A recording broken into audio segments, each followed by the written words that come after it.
Cloud kitchen चालू करायचं, पण वाकड का हिंजेवाडी हे सरांच्या लक्षात येत नव्हतं. आणि मग कशा प्रकारे सगळ्या गोष्टी त्या चालतात ह्याच्याही त्यांना माहिती पाहिजे होते.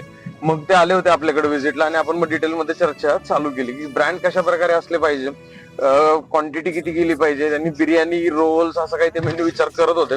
आपण मेन्यू मध्ये पण त्यांना गाईड केलं काय काय ठेवायचंय. बिर्याणीमध्ये पोर्शन साईज कशा ठेवायच्या जेणेकरून जास्त क्राऊड अट्रॅक्ट होईल. कारण आपण जे प्लॅनिंग देतो ते एकदम प्रॉपर आणि परफेक्ट असतं. त्यामुळे त्यांना असे कॉम्बोज भारी भारी करून दिले की लोकांनी बिर्याणी कबाबसाठी त्यांच्याकडेच ऑर्डर केली पाहिजे. मग त्या पद्धतीने त्यांना पूर्ण आपण मेन्यू कार्डच तयार करून दिलं. मग त्याच्यामध्ये प्रोडक्ट प्राइसिंग, प्रोडक्ट कॉस्टिंग पासून सगळ्या गोष्टी त्यांना आपण प्लॅन करून दिल्या जेणेकरून त्यांना ऑपरेट करायला सोपं पडेल.